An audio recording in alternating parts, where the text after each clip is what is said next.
Thanks everyone for coming out. It's a half an hour of your life you're not going to get back. So hopefully I don't disappoint you all. I saw some familiar faces in the crowd already.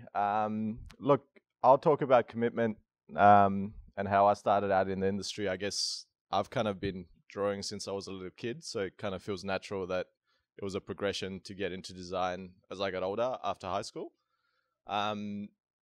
In its basic form, I was thinking about commitment on the way in. In its basic form, it's pretty much a similar exchange to what you guys are doing this morning, which is kind of seeing something, wanting it, liking it, and then doing something about it, which is getting in your cars, coming out to see me, walking over or whatever it was. And then obviously the journey from there depends on your own conditioning, life experience, and how you're going to react or act to kind of create that journey and how you're going to make it. So for me, kind of, I guess, growing up with drawing and stuff, it always felt natural to kind of go into a creative field, and then the people around me as well had a huge influence. My grandmother was an artist when I was a little kid, and she was quite funny. She used to love to just kind of like do her own thing and pretty much just kind of take me as a companion to the movies and take me out of school and out of primary school. So she'd just come pick me up in the morning. I'd miss out of primary school and she'd just take me to the movies. So my mum really hated that, but it was a great kind of creative education for someone who was going to go and do creative stuff later in life. And she used to draw for me when I was little, and I think that really helped a lot because it showed me somebody that really, was around all the time and that I really liked, and they were doing something that I really liked, and then I ended up kind of practicing and doing my own thing as well. So that was really nice. So I'll start showing you some work and talk about my journey, and I guess being kind of creative, like I said before, and doing what I do, the only thing I've ever felt is to be committed to what I do. So that's kind of how my folio has grown, is just by spending a lot of hours in front of the screen, connecting with people, building good relationships, and kind of collaborating and building community through projects that we've done. So this is my studio, and this is me through different stages of my life. That's me as an angry little boy at some socialist public school, not knowing who I was with. They just told me to sit in the photo with these kids because it was my first day at school. I didn't really know who was in the photo, so I've got like a frown on my face. That's my first school photo when we arrived in Oz. That's me throughout high school. I actually ended up going to high school out west in Cabramatta, and I think that also, it was Cabramatta in the 90s, so there was a lot of drugs and violence. There was like heroin on the streets. I used to walk up and down John Street, which was the main street in Cabramatta, and I'd be asked to score about 5 times in and out on the way to school. And that kind of built up, I guess, it maybe thickened up my skin, but then also kind of like, I wouldn't wish it upon my kids, but it also taught me a lot about just how you carry yourself and how you deal with people and how to ignore certain things. And I think that came in handy later in life as well, just kind of building up your skill set on communication, and how to kind of read people, what their intentions might be. It's not, I wouldn't anyway, but that was the neighborhood. And it kind of like, I came out really hungry afterwards, and a lot of kids were getting into a lot of bad stuff at my school. And I guess for me, escapism was just to kind of create and draw. So I'd actually go into my own world and get really creative, and then just be in my room drawing or be at school drawing. And that was like my world that was, away from all the crap that was going on the outside. And then that's another photo when I kind of came up into the industry. And, after having that experience and coming out of high school, I also had a lot of mentors and people around me which were encouraging me and saying, hey, you can do this, you've got a talent, follow what you're good at, and you can make a career out of it. And I came into the industry hungry, and I committed myself to doing design. And that was also, I kind of realized that the only thing stopping you is yourself. So if you go out there in the industry, it was just go out and do it. The worst thing that can happen is you fail, you learn from it, and then you kind of keep going. It wasn't like, somebody's going to shoot you or something really bad's going to happen. So what I used to love to do in high school is jump fences and go to abandoned places for inspiration. This was at Clyde Rail Yards in the 90s. Used to take a lot of photography. This was the old kind of graffiti trains. I had a passion and love for graffiti, and I later met a lot of the graffiti artists from Sydney, like the Moat, Puddle, Fibs, Snarl, all those guys. The old school graffiti writers. There was very much a clique and a way of talking to writers because they just had their own thing going on. And if you're an outsider and just coming off the street and kind of going, hey, what's up? I think your stuff's really cool. They'd be like, well, we're doing our thing. But I found that a lot of those guys were actually really approachable once you got to know them. And then, I became good friends with Tim, who's Fibs, and Demote as well. And those guys let me in and we built a relationship, and then we started a mag later and featured a lot of their work. So this is what I was talking about. I found these the other day. These are some of my high school drawings. I used to kind of get into drawing a lot of comic book stuff. It's basic. I was about 15, 16 when I drew these, but I was really into it. These are some of my sketches when I went to Enmore to design school.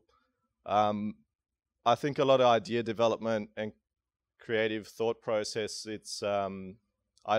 just love getting ideas out by sketching.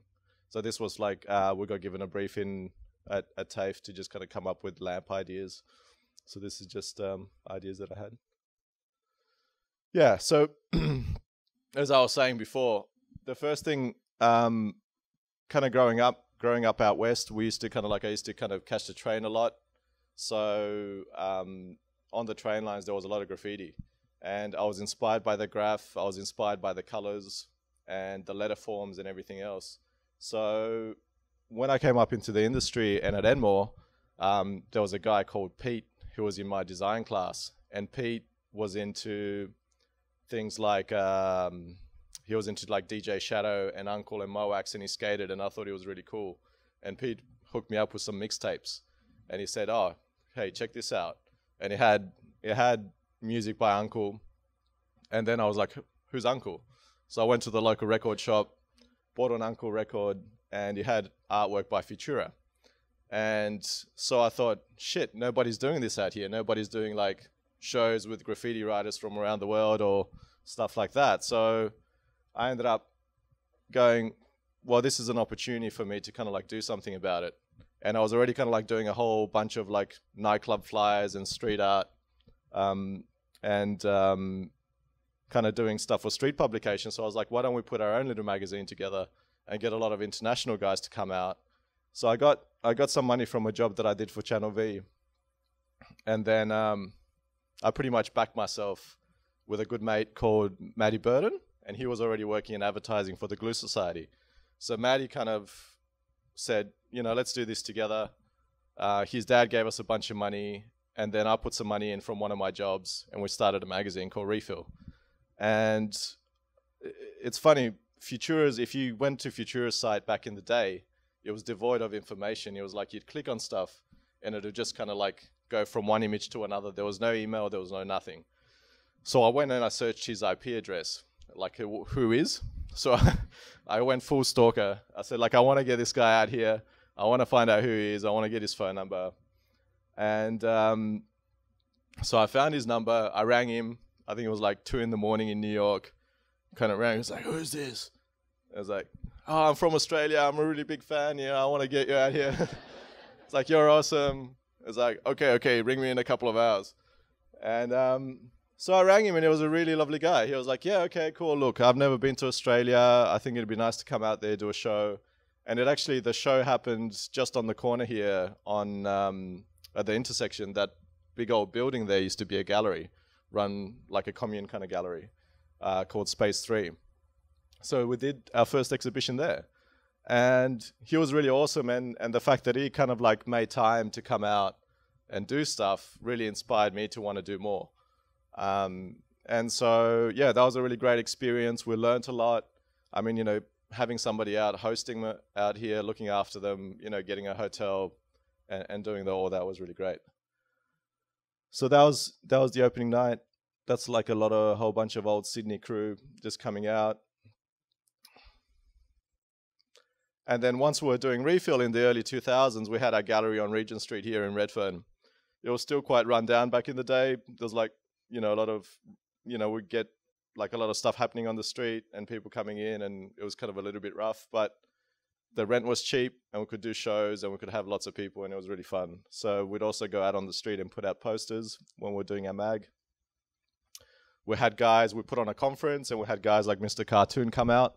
We also had Pablo Ferro come out, who did the titles for Stanley Kubrick. So this actually happened in collaboration with the guys at China Heights. Around the same time as we brought Futura, the guys from Monster Children started doing their stuff. China Heights kind of established a gallery. So a whole bunch of people, there was just a bit of a movement. There was also a show that sparked things off called Gallery 2010.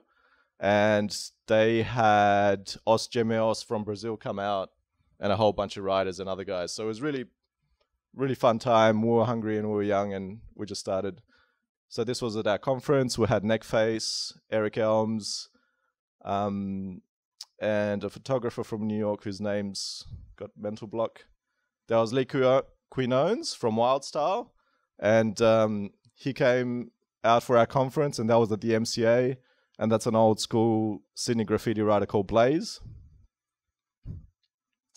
And this is some of the stuff that's now kind of commonplace and happens a lot with brands. And I think obviously Absolute was a champion of doing this with artists from way, way back, like, inspired us to do it as well. But we got Fibs, Demote, and Murder to do some Absolute ads. And we also got to do an Absolute Refill ad for our mag. So we started kind of collaborating and doing things with brands while we were doing Refill. And this kind of opened up doors in the industry to start working with more brands. And now it's like, formats like Workshop, where you're getting people together and brands are sponsoring it. It just makes sense. And, that's why I think it's taken off globally. So this was like around 2003, 2004. This was from the last trip in New York with JR and Jose Parla. Jose Parla's a super lovely guy, Cuban background, a real character, like really charismatic and approachable. Does amazing work, has a mural at Ground Zero. He started out in graph and then's moved over. We flew him out for a show to Australia, but he's moved over from graph to art, and he's been doing that a long time. Some guys from Tokyo, Usugro over there. One of the ideas we had in 2007 is to do a skateboard show, and the emerging technology at the time was lasering, like laser etching. So in 2007, when we did it, it was the first of its kind, and we got global write-ups from Wired magazine, and we had pretty much all the old school kind of artists that did stuff for Palada, like VCJ. We had Jim Phillips. Everybody did a piece of artwork for the show. This was with Costas, Kazuki Kuroishi, and James Lavelle's brother from Uncle. And this was in Singapore. And then this was with Tony Despina. I don't know if anybody went to one of these. Like, this was a little while back. I brought Tony Despina out to Australia. He's the original creator of Serif Gothic. So you see it in all the Star Wars films. He worked with Herb Llewellyn at the Llewellyn Studios in New York. So he's an amazing typographer from New York and super lovely guy. We ended up doing some typography workshops. And that's with Shu from Amsterdam. And funnily enough, the day we were doing the show with Shu, Tony Hawk dropped in. So we were both super stoked to meet Tony. Yeah, so all that kind of stuff, all the community building, all the giving back, all the magazine stuff, connecting with artists around the world, then that kind of led to kind of building relationships and communicating and building community. And that kind of led to work and people wanting to kind of collaborate. So then ended up going into doing stuff with different brands. So after we did the Futura stuff, then you get a call from Nike. Futura was doing stuff with Nike. They'd heard that we brought Futura out. They're like, oh, we also like what you do with your studio. Let's do something. So I guess when you're committing to a creative career, it's also good to try and do stuff that makes it interesting and keeps it interesting for yourself. If you're into kind of collaborating with people or kind of collaborating with other artists, and that makes it interesting for me. And that helps things grow with whatever you're doing. So these are some illustrations that's for Nike, that's for Hurley that I did. This is for our VCA, and that was for a label from New York, Staple. This was a racing suit that I did for Dainese. So this is the motorcycle brand from Italy, and they had a new concept of getting leather, and we laser etched the whole suit. And this was for Valentino Rossi. And that's Valentino wearing the suit. This was also from all the refill stuff that we did. Tiger Beer saw an opportunity, and they saw all the stuff that we were doing for refill back in the day, and they said, actually, we'd like to take this kind of format and take it throughout Asia. So they took it as the Tiger Beer Translate, and this ran for over 10 years for Tiger. They independently ran it. They had their own team in Singapore doing it. And I worked on the branding, and then they started putting on live graph and music parties all around Asia. So they took it to Dubai, they took it to Shanghai, they pretty much took it globally, but then it was mainly throughout Asia. And then this was a big highlight, obviously, for me. There was no job opportunity open when this was happening. I just heard that they were shooting in Sydney. And I found out, in the same way I stalked Futura and got him out here, I found out who the art director was on the film. So I heard about the Gatsby.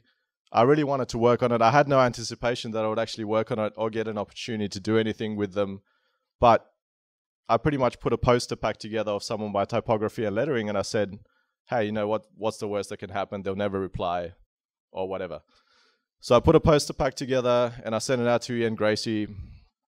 And I said, look, I'd really love an opportunity. I'll work for Bread and Water. Like, I'd really love, just to have a stab at it, And they already had people from LA that were already contracted to do a lot of the Warner Brothers stuff for the film. So it was a big risk, especially with a newcomer and unknown to them in the regard. I'd already done a lot of big stuff in regards to doing brandings for brands, for other clients, for big clients here like beer brands and everything else, but nothing like this. And not with the studio, so they didn't know who I was. So I took it in, they really liked it, and then I got a call saying, oh, come in for a meeting one day. And then I ended up going to meet Catherine Martin and her assistant Silvana at Fox Studios. So that was a huge buzz, and I went in there and I kind of showed my work, and they go, okay, look, we can't give you the job, but you can pitch for it and show us what ideas you come up with, because we really like your stuff. And then if it's good, there's already other people working on it and pitching on it and like working in LA, so we can't guarantee that you'll get any of this. So I ended up putting a whole bunch of work, working for a couple of weeks nonstop, just putting, ideas together, and then we put it in, and then they kind of go back to us. We weren't sure whether it was going to go ahead, and then they ended up going for the route that they chose. So this was some of the stuff that, I sketched up. I was kind of like, it was obviously deco theme. When I spoke to Catherine, who was super lovely, she's super creative, they were kind of like tossing up whether they're going to go super ornate or they're going to go like minimal style, because the narrator was doing the actual film. So we're going to go like maybe typewriter style, so it actually looks like, the narrator's doing, in the titles. So these were some initial Art Deco concepts. And then I was actually thinking, it's Gatsby, he puts on these lavish parties. Why doesn't it look like some of the old kind of like New York buildings, like the Rockefeller building? The entrances are super deco, super ornate, brassy, really. So this is kind of the thought process behind that. And there's obviously throughout the whole film, there's this billboard that has got the eyes from the optician. So that's what the eyes are about.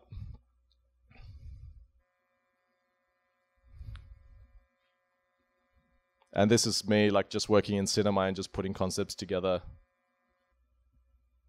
And these were some of the other styles we came up with, like the typewriter style and some more kind of scripty stuff.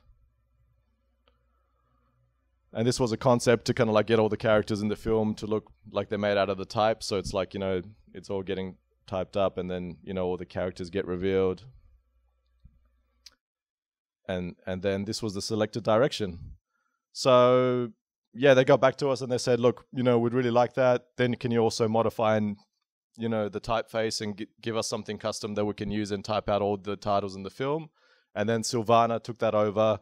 Silvana worked with Catherine, and they worked on the really, she's really awesome. Actually, if you want to Google someone, Google Silvana Azi Harris. She's got her own line of beautiful textiles and does amazing illustration work. So yeah, Silvana worked on the backgrounds with Catherine, and I worked on the type, and then it all came together, and a few various studios put all the final 3D. So then that was the final piece. And then that's how it got rolled out over all the material. And then it also got on-sold to a few luxury brands. So it got on-sold to Brooks Brothers. It got on-sold to Tiffany & Co. And then it also got translated into different languages. So they just kind of, adapted that. And this is the titles. Yeah, the guys at Finn worked on this. And Method, and then a whole bunch of guys in LA. And that was kind of cool because they actually did it in 3D, so it was coming off the screen. But that went on for a bit. Sorry about that. All right. Another fun one that I worked on was AMP, and so this job started. They saw that I was doing 3D stuff, and then one of the original concepts is getting me to do a piece of type made out of like all infrastructure elements, so building, airports, everything else.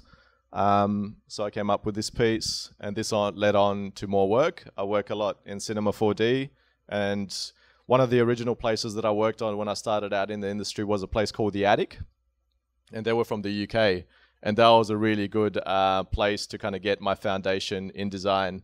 They had a really hardcore work ethic, like we'd all stay up really late, but everybody was kind of like, all the creatives in the studio were all kind of, it was a mateship, and you kind of all push each other to do better. So we're kind of like all be looking at each other's work, and you want to kind of stay up so you could kind of better your work and hang out. So anyway, that's where I learned cinema, back way back, like one of the early versions. And I mainly use it, and I still use it today, mainly for typography and lettering. I've branched out a bit more. I mean, there's guys that specialize in doing really crazy organic effects and stuff like that. And I mean, it's really awesome app as well. You can do a lot of stuff with it. So I've also been finding lately more and more clients come to do motion work, and they know that I work in typography and lettering, but I guess the way the industry's headed, and because I've been doing a lot more 3D type, and especially after the Gatsby and everything else, I end up working on a lot more 3D type projects, which is really enjoyable because I really like to see type in motion. And then it also gives you possibilities about storytelling and thinking, different angles you can use, and how does it evolve from one stage to the next and stuff like that. So this also kind of led to another AMP ad. I'll show you this one, and then maybe I'll skip through a whole bunch of stuff. Otherwise, it'll probably, I don't know how we're going for time. 10 minutes? Okay, cool. All right. Yep. So this one, we came up with the concept, for this AMP ad was just to kind of, the client originally came with a thought of actually doing everything physically and having an art installation and having these in public spaces as installations. So we had to make them work from a technical aspect that they would actually work as a physical art piece. And I worked with the guys from Collider. They were the production company. And there's an amazing guys there who maybe you should get for one of the mornings, called Andrew Van Westenhausen. And he's been around for ages. We kind of started out around the same time in the industry, and he's a brilliant creative. So I got to collaborate with him and come up with these kind of like typefaces and concepts.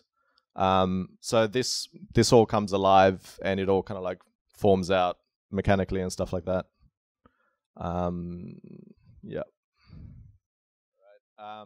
This was again. This kind of led the Australian Open stuff. Came on like off the back of the AMP stuff. They saw the 3D type, and they said, "Oh, we'd love you to kind of do something 3D for the Australian Open." So they got me to work on the campaign and some of the illustrated type for the Australian Open a few years back. So this was kind of like an original concept sketch, just making everything out of the different tennis equipment. And then I made it into 3D in cinema.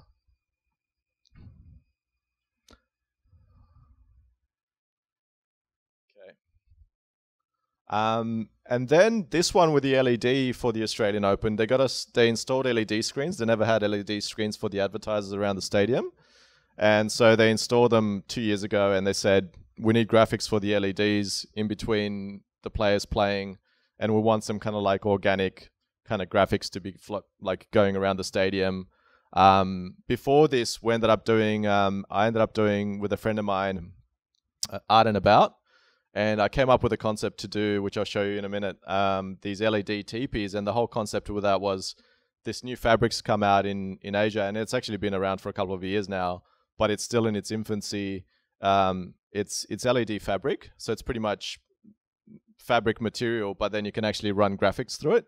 So we had the idea, wouldn't it be cool if you could actually go camping, have an LED teepee, stream stuff from your phone to your teepee, be hanging out, playing music, and graphics would be playing, and then, you know, also kind of maybe have that solar powered. So I kind of like said, why don't we pitch an idea like that to the council? And yeah, we're all over it.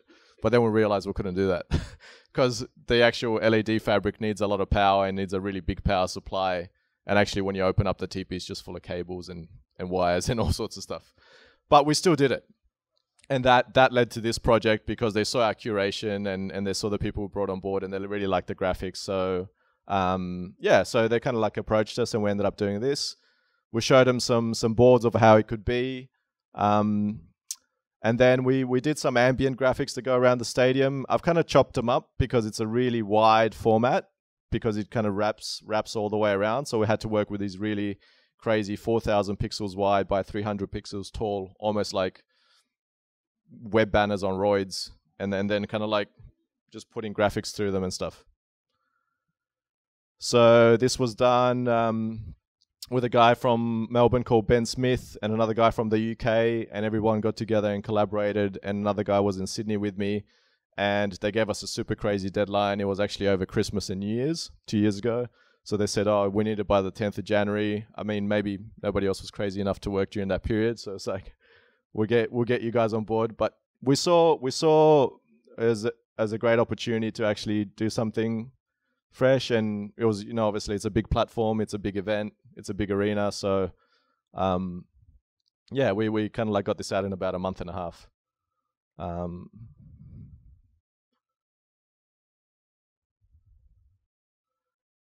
And the whole idea and the concept behind it was, you know, it's like a nucleus, it's like the tennis ball, and then almost like the concept of people doing the Mexican wave around the stadium. So the actual diamonds rippled all the way around, so they'd ripple from one end of the stadium to the other, which was quite nice. And then there was a day version, and then there was a night version, so a light and dark. This was the event that I was telling you about for Out and About. And this was the LED teepees. This was just like a little concept that we showed the council of how it could work. And this was the final thing that was in the park. One of them was interactive as well, so we had cameras which kind of tracked everyone's movement, so people could come and like do stuff in front of it. And then we had guys like, we had Jonathan Zawada, we had Universal Everything, we had G-Monk, we had a whole bunch of guys that would also collaborated with in the past do works.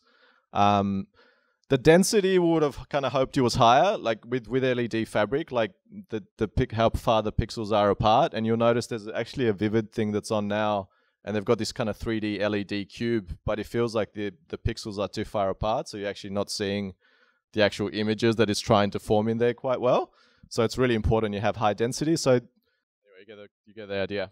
One of them we actually wanted to do John Malkovich on Tourette's. So every time you walk past a John Malkovich, you swear at you and do all sorts of stuff, but we kind of threw that out the window. This was a nice one. I actually won't show you the video because we're running out of time, but this was for a sound studio called Noise. It actually picked up a lot of awards for MNC Saatchi at the time. I came up with a concept. They came to me for a branding, and I came up with a concept of actually, what if everybody in the company, everybody's got a unique voice, and they're a sound company, so what if everybody just says the word noise in their own voice, and then we'll pull out the N, the O, the I, the S, and the E as sound waves, and then we turn them into these rosettes, and then it becomes a unique business card for everybody in the company. So that was part of it. I also came up with an idea, why don't they have an installation in the foyer where we kind of have a digital screen, and then when people are talking, it kind of like creates an art installation with their voice, and it creates these rosettes made out of sound. But that didn't end up happening, but we did end up making the business cards. And so that's what the branding turned out like, and it got really well recognized, and they got a lot of recognition for it. This is something really cool, which I work on every year, and I'm really proud of. It's called the Distinguished Gentleman's Ride. It helps. It's a charity event. People ride around and raise money for prostate cancer and mental health. And the guys are actually just around the corner here in Redfern. They have their studios, and I work on the branding every year. And we get to do really cool stuff with the printing. So they invest in that, and they raise like over $5 million for a really good cause. And this is some of the typography and lettering I've been creating for them. That was actually in collaboration with Tony DeSpina from New York. He's like, he's renowned for his Spencerian. So I invited Tony to actually do some pieces which were given out to the highest fundraisers.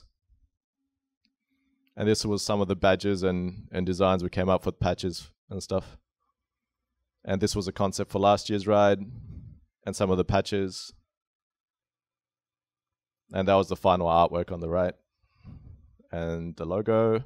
And this is actually just fresh for you guys. It only got finished last week. So this is this year's rides event, like logo. And this won't be out like for a couple of weeks still. They get different ambassadors from around the world doing stuff, and it's really good vibe. And yeah, this is something else. Okay, sorry, I'll wrap it up with this. But yeah, I love to experiment with different mediums. I've done like rapid prototyping, like way back when it kind of started out, and I loved experimenting with that.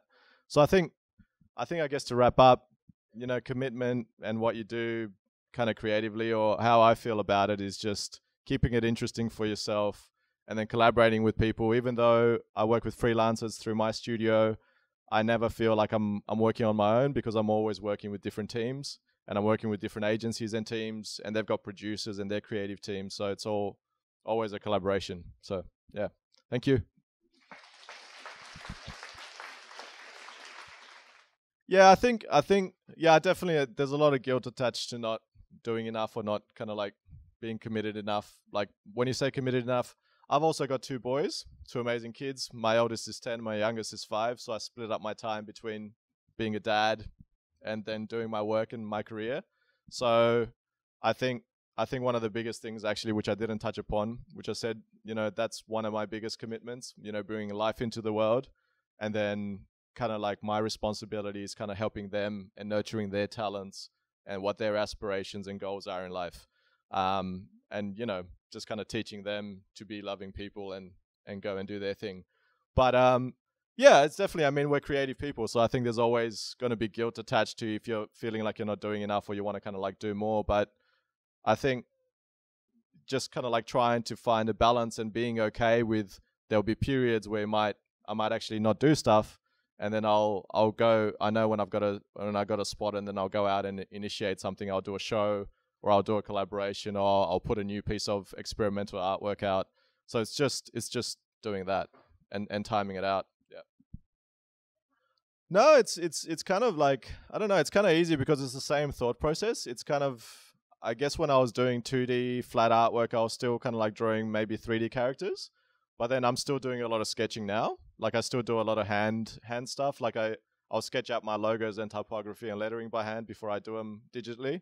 And yeah, it's yeah, I think, and it's happened over, it looks like I've done it like, in the last half an hour, but it's kind of happened over a career. I started out in 98, so it's kind of like it evolves, and yeah.